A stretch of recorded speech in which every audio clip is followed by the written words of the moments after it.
اعوذ باللہ من الشیطان الرجیم بسم اللہ الرحمن الرحیم کل الطعام کان حلا لبنی اسرائیل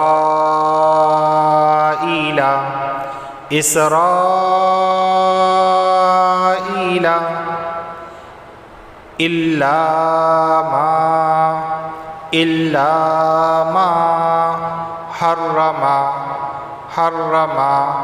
ما حرم إسرائيل على نفسه من قبل أن تنزل التوراة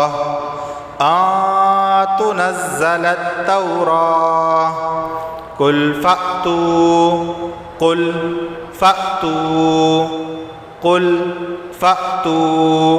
بالتوراة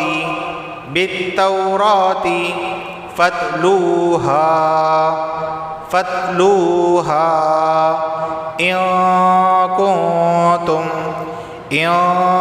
كنتم صادقين كل الطعام كان حلا لبني إسرائيل إلا ما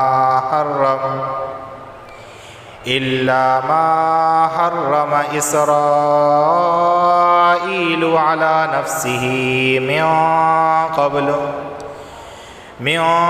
قبل أن تنزل التوراة قل فأتوا بالتوراة فاتلوها إن كنتم صادقين۔ دوستو، آج میں نے آپ کے سامنے سورہ آل عمران کی آیت نمبر 93 کی تلاوت کی ہے۔ اب میں اس کا لفظی ترجمہ کرنے لگا ہوں۔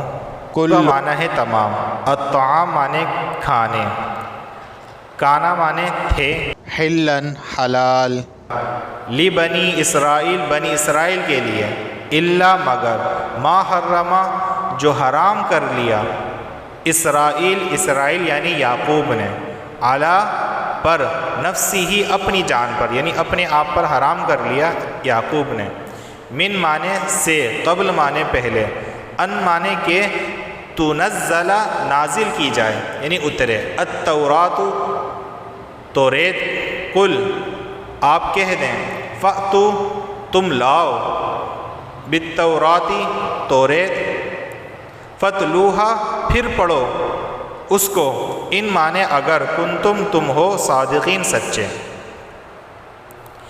اس کا با محاورہ ترجمہ کیا ہے؟ تورات کے نازل ہونے سے پہلے کھانے کی تمام چیزیں جو مسلمانوں کے لیے حلال ہیں، بنی اسرائیل کے لیے بھی حلال تھی، سوائے اس چیز کے جو اسرائیل یعنی یعقوب علیہ السلام نے اپنے اوپر حرام کر لی تھی۔ اے پیغمبر، یہودیوں سے کہہ دو کہ اگر تم سچے ہو تو تورات لے کر آؤ اور اس کی تلاوت کرو۔ دوستو، اس آیت کریمہ کی مختصر تشریح یہ ہے کہ بعض یہودیوں نے مسلمانوں پر یہ اعتراض کیا تھا کہ آپ یہ دعویٰ کرتے ہیں کہ آپ حضرت ابراہیم علیہ السلام کے پیروکار ہیں، حالانکہ آپ اونٹ کا گوشت کھاتے ہیں جو تورات کی روح سے حرام ہے۔ ان آیات میں اس اعتراض کا جواب یہ دیا گیا کہ اونٹ کا گوشت حضرت ابراہیم علیہ السلام کے دین میں حرام نہیں تھا، بلکہ تورات نازل ہونے سے پہلے بنی اسرائیل کے لیے بھی وہ سب چیزیں حلال تھی جو آج مسلمانوں کے لیے حلال ہیں۔ البتہ ہوا یہ تھا کہ یعقوب علیہ السلام نے اونٹ کا گوشت اپنے اوپر حرام کر لیا۔ اس کی وجہ حضرت ابن عباس یہ بتاتے ہیں کہ ان کو عرق النساء کی بیماری تھی، اور انہوں نے یہ نظر مانی تھی کہ اگر مجھے اس بیماری سے شفا ہو گئی تو میں اپنے کھانے کی سب سے پسندیدہ چیز چھوڑ دوں گا۔ انہیں اونٹ کا گوشت سب سے زیادہ پسند تھا، اس لیے شفا حاصل ہونے پر انہوں نے اسے چھوڑ دیا۔ روح المعانی بحوالہ مستدرک حاکم صحیح میں یہ سب باتیں موجود ہیں۔ اب قرآن کریم نے یہاں صریح الفاظ میں یہ بات نہیں بتائی کہ آیا اس کے بعد یہ گوشت بنی اسرائیل پر حرام کر دیا گیا تھا یا نہیں، لیکن سورہ نساء آیت نمبر 160 میں اللہ رب العزت نے فرمایا کہ بنی اسرائیل کی نافرمانیوں کی وجہ سے ان پر بہت سی اچھی چیزیں بھی حرام کر دی گئی تھی، اور اسی صورت کی 50 میں گزرا ہے کہ حضرت عیسیٰ علیہ السلام نے بنی اسرائیل سے کہا تھا کہ اور جو کتاب مجھ سے پہلے آ چکی ہے یعنی تورات، میں اس کی تصدیق کرنے والا ہوں اور اس لیے بھیجا گیا ہوں تاکہ کچھ چیزیں جو تم پر حرام کی گئی تھی اب تمہارے لیے حلال کر دو۔ نیز یہاں تورات نازل ہونے سے پہلے کے الفاظ بھی یہ بتلا رہے ہیں کہ اونٹ کا گوشت شاید تورات نازل ہونے کے بعد ان پر حرام کر دیا گیا تھا۔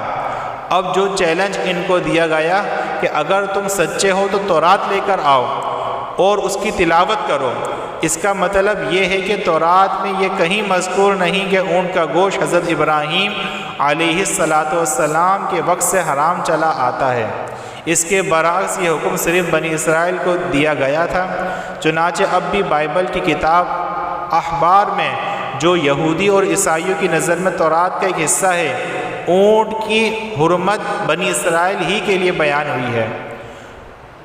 تم بنی اسرائیل سے کہو ان جانوروں کا گوشت نہ کھانا، یعنی اونٹ کو، سو وہ تمہارے لیے ناپاک ہے۔ یہ اخبار کے اندر یہ بات لکھی ہے۔ خلاصہ یہ ہے کہ اونٹ کا گوشت اصلاً حلال ہے، مگر یعقوب علیہ السلام کے لیے نظر کی وجہ سے اور بنی اسرائیل کے لیے ان کی نافرمانیوں کی بنا پر حرام کیا گیا تھا۔